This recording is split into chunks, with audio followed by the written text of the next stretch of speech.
Hi po, I'm back. So ayun, ipapakita ko naman sa isa pa naming ready for occupancy, which is the Block 12 Lot 3. Ayun, so isa pang perimeter ito. Wala kang katalikuran. Kaya if you want a great and magandang ventilation, I highly advise mag-perimeter ka para yung ventilation mo kahit mag-extend ka sa likod, tagusan pa rin, meron ka pa rin air. Ayan no. Ayan po yung loop. Ayan lang yung likod. So ito yung unit. Yung purple. Ayan po. So again, ito yung location sa map. Ayan, this is Block 12 Lot 3. Ayan, so mukha lang siyang malaki yung face pero isang diretso lang yan, no. Then ito na po yung amenities. Itong amenities na to, ito kasi yung gate natin. Itong amenities po na to, dyan itatay yung adult pool, kiddie pool, playground, basketball court, and multi-purpose hall. Pati church, dyan din. So centralized. Ito yung pinakamagandang face sa estancia. So again, ito po siya. As you can see po, walang katalikuran. Trees po yan. Kaya ang ganda po niyan. Mukha lang siyang malayo pero walkable yan. Kasi actually, naglakad lang kami ng ading ko from there. Yes. Papunta dito. Ayun. So, pakita ko na. Ayan. So, ito na yun. Wait lang po. Yarn. So, ito yung end lot. This is Block 12 Lot 1, Lot 2, Lot 3. Itong purple mismo. Ayan. Pasensya na po kayo. Hindi ko kayo matutur sa loob kasi bawal po yun. And nakalak talaga yan. Hindi po iniiwan na bukas din na engineer para sa security. And para hindi naman maluma kagad yung gamit. Ayan. So this is ready for occupancy ha. Yung banggit ko po, yung natin, reservation fee is only 20,000 and the down payment is only 32,000. Yung down payment po, spot payment po yan. After natin ma-reserve yung unit within 30 days, dapat po ma-cash out natin yung down payment para maipa-approve kagad sa bank financing. Once approved na, pwede na ninyong malipatan yung unit. So again, ayan po Tsaka kagandahan dito kasi this is main road. Malawak yung kalsada. And ayan po, ito na yung mismo yung unit. Nag-grass cutting nga po actually ngayon. Ayan. So, ito yun. Ganda nito. Actually, for me, ako po ay bibili ng inner lot. Mas prefer ko talaga yung mga perimeter. Kasi number one po, pag nag-extend nga po kasi, number one, yun nga, may ventilation pa rin. Kahit extend ko yung likod, hindi po magtatabi yung katalikuran ko. I mean, kasi diba, alam naman po natin pag townhomes, like this one po, pag nag-extend to, ayun, kasi ito corner lot parehas yan pero tinan nyo na lang doon. Nag-extend na yung isa nating kapitbahay doon. Zoom in ko lang. Magtatabi talaga yung extension ng kabila. Kaya mas prefer ko talaga yung perimeter. Kaya, naku, grab the chance. For me, sobrang po to, sobrang okay. And ito na yung community natin. Ganda, no? Although medyo madamo, pero kasi dahil nga po umuulan Kaya medyo madaming tumutubong mga unwanted damo. So again, this is perimeter po, one of the best option that you can that you have para dito sa mga ready for occupancy natin. Yan siya. Tingnan natin kung masisilip natin sa likod. Let's see. Ganda ng community, ang ganda ng bonggabilya super nice. Ayan Nakakatawa, mahilig po kasi sa plants. Kaya yung mga gantong greeny po, na-appreciate ko talaga siya. Ayun po. Tingnan natin likod. Wala pang nakalipat dito pero since nag-grass cutting sila, I believe for turnover na to. Ayun sa likod trees. Ay, ang ganda. Ang ganda po. Hindi ko lang mapakita talaga yung lahat. Kasi nga po, dahil yun nga, ay nga siya. Naka-perimeter, mataas yung wall Ayun po. So, ayun. If you want to reserve the unit, please let me know. Again, I'm Miss Caranza. I'm the licensed broker and I have 2 best agent na nag-handle ng YouTube channel na to, which is si Stephanie Francisco, Ella de la Cruz, Ma'am Shirley Piel, Jomar Vargas, ayun, and Sir Eliser Soriano. Pero yung numbers po namin yung nakalagay dyan. Ang ganda ng bonggabilya, my gosh. Ang ganda-ganda po Just for entertainment na para at least alam nyo po na ganda yung community natin. Thank you so much for watching and bless you all po. Hello, Ading. Hello, everyone. So again, I'm back. This is Miss Caranza, your licensed real estate broker based in Cavite. And right now po, what I'm showing you is yung actual map ng ating Estancia Enclaves dito sa along highway ng Tansa, Cavite. Ayun po, so what I'm showing you right now is yung available na unit natin. So, I just want you to appreciate yung kung gaano kaganda yung ano natin, subdivision. Kasi gusto kong makita ninyo kung ano yung point of view ko bilang broker ninyo. Ayun po, so kaya sobrang favorite ko tong Estancia Enclaves kasi number one, siya po yung namumukod tangi na subdivision talaga dito sa Cavite na along highway mismo ha. I'm not talking about sa highway ng barangay or highway ng kung saan man po yan. I'm talking about doon sa mismong national highway ng Antero Soriano Road. Mismong highway po ito ng Tansa. Ito po yung road talaga ng Tansa na dire-diretso papuntang Centennial Road, going sa Cavitex, papuntang Coastal Road, pa Pitex, pa EDSA, and pa Manila. Ganun po kaganda yung location niya. So, from here, ito po yung ating road or yung ating main road ng Tansa Cavite, which is the Antero Soriano Road. So, dito po sa road na to, dito talaga dumadaan yung mga buses going sa PTEX Terminal, going Mall of Asia, mga UB Express going Mall of Asia, mga jeep or mga BP buses going SM Bacoor and Pasapote Las Piñas. Imagine nyo, bababa lang po kayo ng, ng transportation, then walkable na yung phase. From here po, mga 300 to 400 meters, phase na po ng subdivision po. So, kaya sobrang dami po talagang ito na dito kumukuha and gusto po na along highway. Ito po yung number one na pinakamaganda po talaga actually. Kasi yung mga ibang subdivision na along highway po dito sa Cavite is sold out na. Ayun po, so namumukod tangi na lang po talaga tong subdivision na to. And ayun po, so again, ang ating travel time from here, pag dito po tayo galing sa ating subdivision, 40 minutes travel time lang po yan going sa PTEX and Naiya Road. Ganun po siya ka-commuter friendly and 24/7 access. Kaya kahit anong oras man kayo sa araw na to or sa araw man na lalabas kayo, sigurado pong may masasakyan kayo na bus kasi dito po talaga lahat yan dumadaan. So, ayun po. Before further ado, again, I'm Miss Zay Caranza, licensed real estate broker based in Cavite. Ayun po, you can add me in my Facebook account and please, if you are new to my channel, please do me a big favor po. Please subscribe and hit the bell button found at the lower right of this video screen. Ayun po. And please do like my video na rin po. Malaking tulong po yan sa akin para makagawa pa po ako ng ibang mga ibang vlogs about sa mga pabahay natin dito sa Cavite. So, ayun. So, let's go na. Ayan po. So, ito po parang virtual tripping na rin po. Pero, please watch nyo po yung mga ibang vlog ko po about sa Estancia Enclaves para mas ma-appreciate niyo kung gaano kaganda itong property na to. Kaya, sobrang favorite ko po talaga to.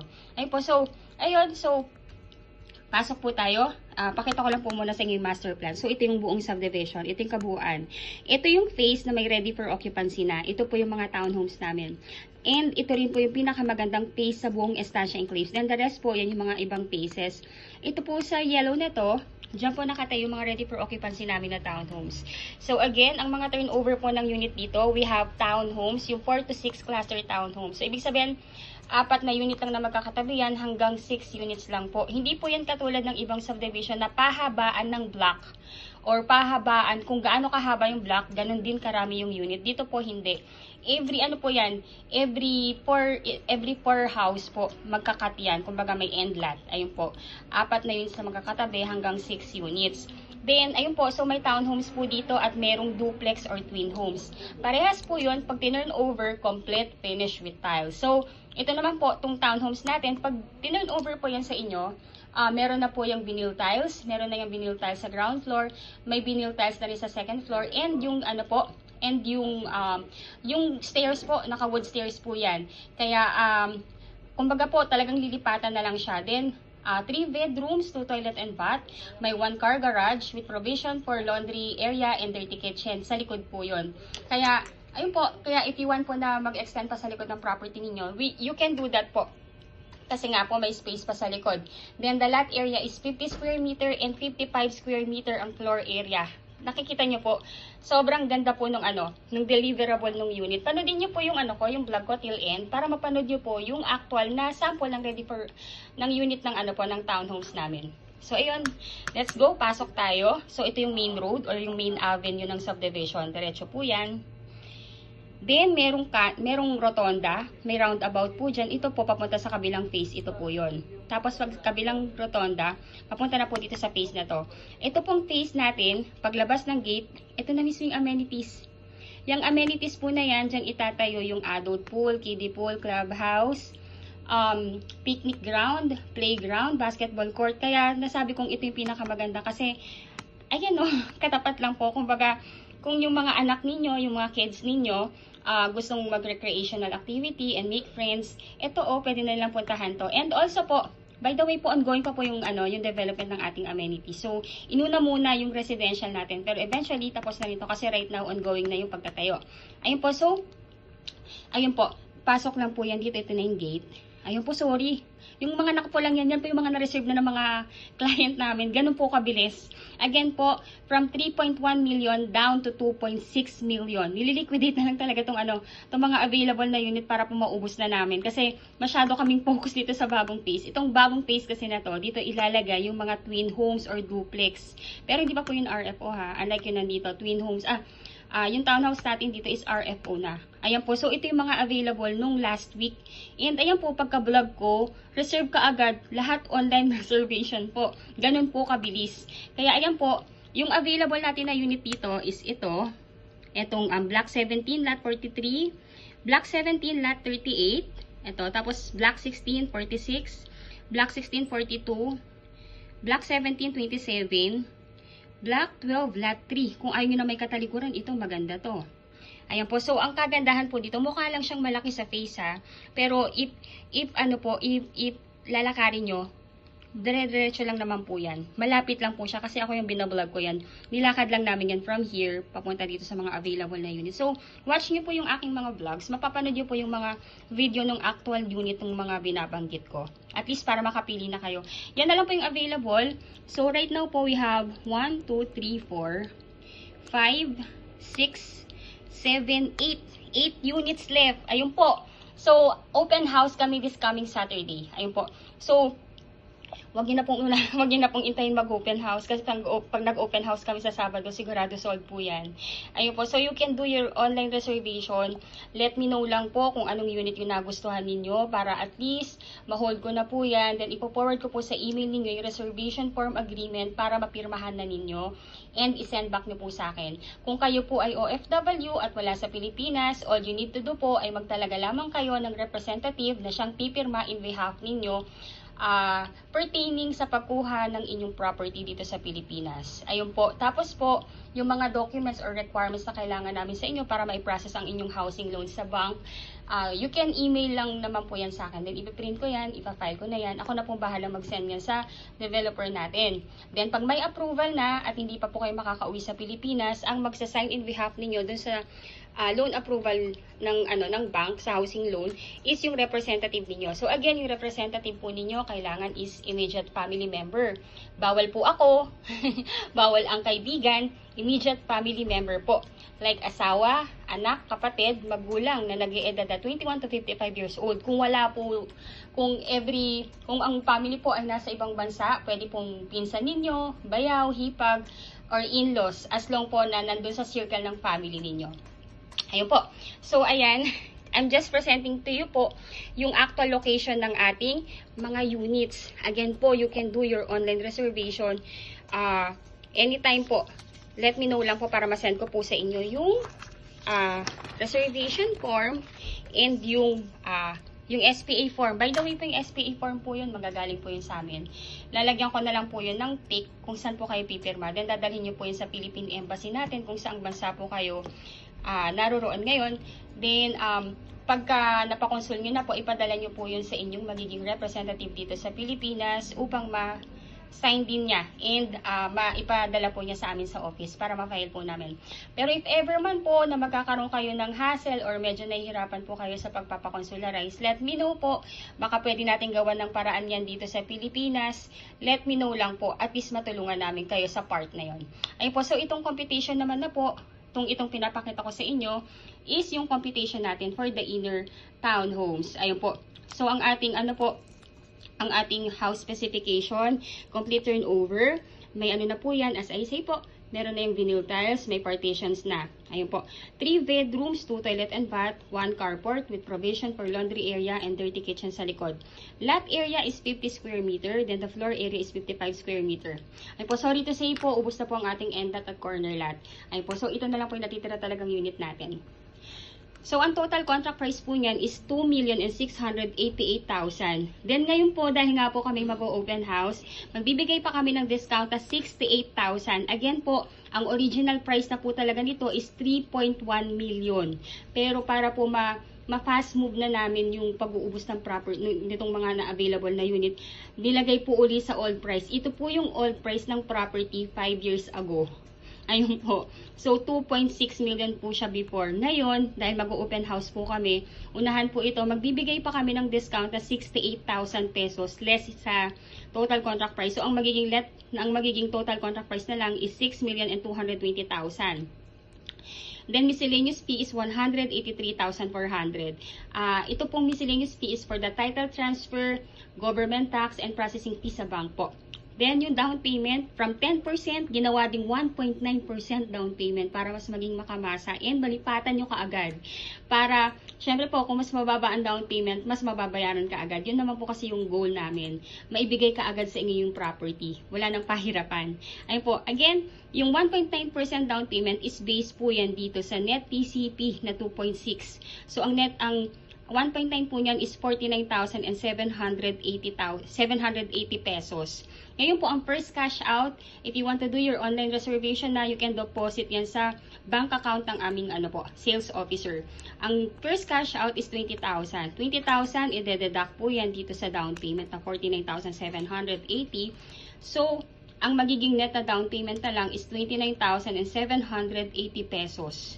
Ngayon po, may 5% na initial MF lang po tayo nababayaran na 9,170. Itong 5% initial MF base po yan dito sa 183,400. So, ang 5% po nito ay 9,170. So, i-add lang po yung dalawa na yan, yung 29,780 plus 9,170 equivalent to 38,950.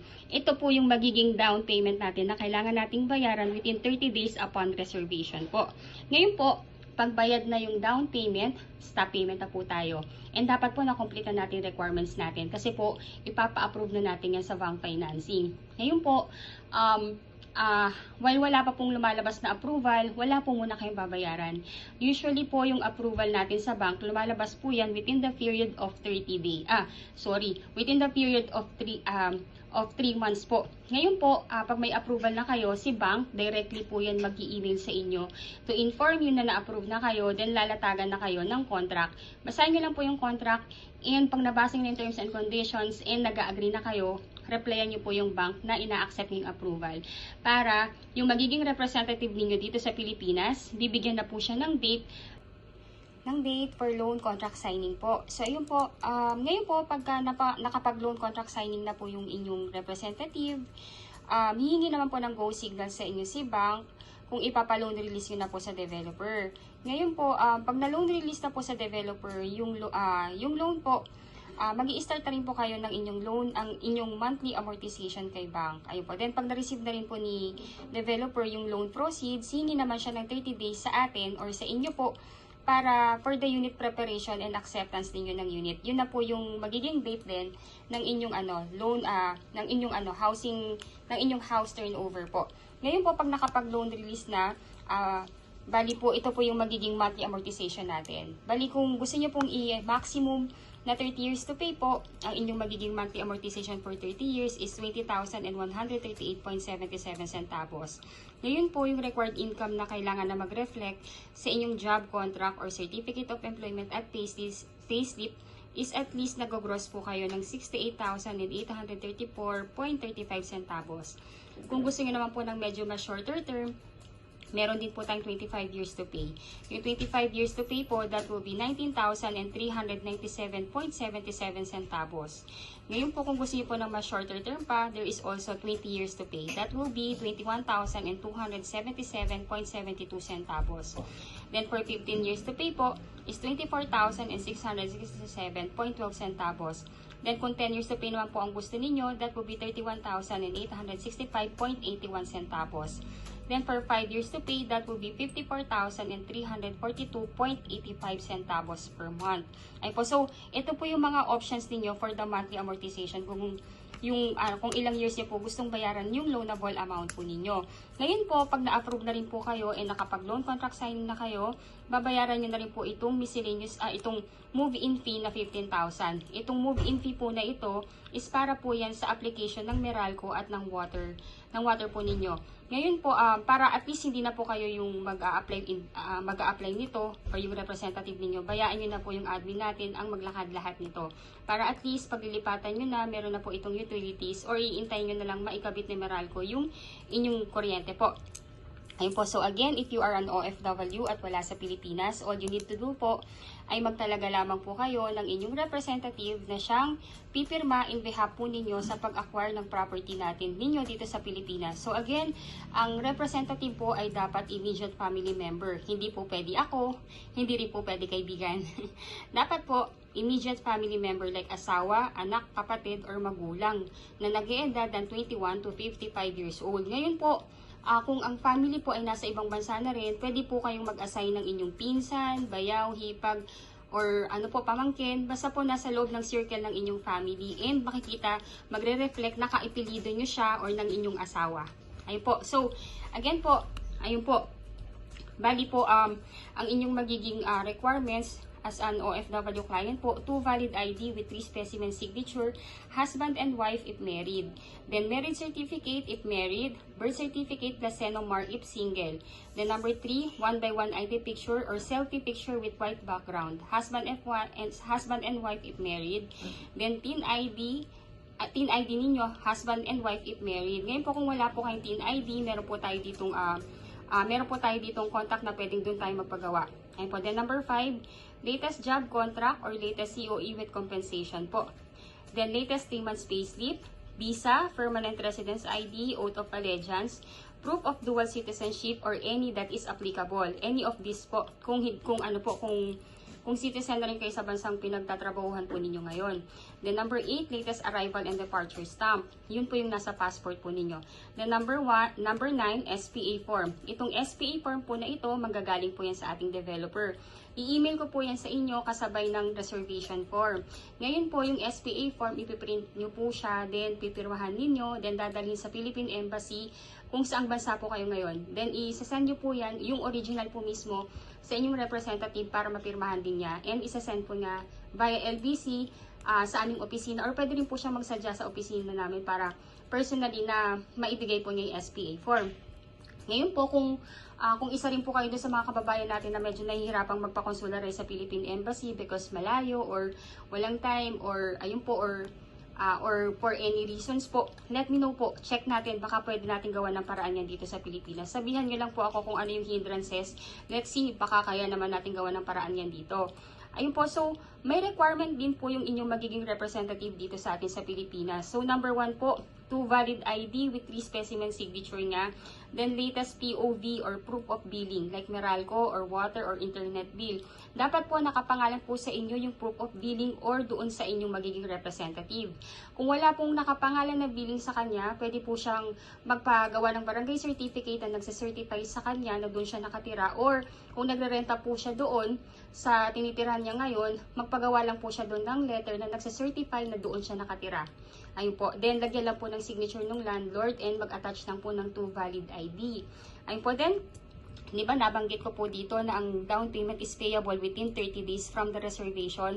Ngayon po, ang reservation fee kasi pwede pa ninyong i-deposit through online sa aming bank, sa aming sales officer. Pero ito kasing down payment na total of 38,950 ay dapat po naka-ano po yan. Dapat po ay naka-manager's check. So ito pong 38,950 kung ipapadala nyo po yan sa bank account ng inyong representative or yun po sa inyong representative, i-request na lang po ng inyong representative na gawing Estancia Enclaves, located along highway of Barangay Halayhay, Tanza, Cavite. Ang subdivision po ay nakatayo lamang along highway of Antero Soriano Road, Tanza, Cavite. Just 40 minutes drive from PTEX Terminal and Naiya Road through Cavitex Expressway. This is a few units left, kaya kung nais nyo nang mag-reserve, kindly text and call me or add me in my Facebook para masendan ko na po kayo sa email ninyo ng reservation form at ma-fill upan ito. At ma-send nyo din po sa akin ang mga documents or requirements na available ninyo on hand. At kung kulang pa naman po ang inyong mga requirements ay maaari namang to follow po ito. Pagka-fill up po ninyo ng forms at pagka-send back po ninyo sa akin ng inyong reservation form ay maaari na po kayong mag-deposit deposit ng inyong reservation fee sa bank account ng aming sales officer. Paki-screenshot na lamang po ang inyong proof of deposit upang ma-file at mabigyan kayo ng receipt. Any day po ay maaari kayong mag-tripping o ang inyong representative. If you are new to my channel, please do me a big favor po. Please subscribe and hit the bell button found at the lower right of this video screen. Add niyo po ako sa Facebook para makilala niyo rin po ako. Thank you so much for watching and bless you all po.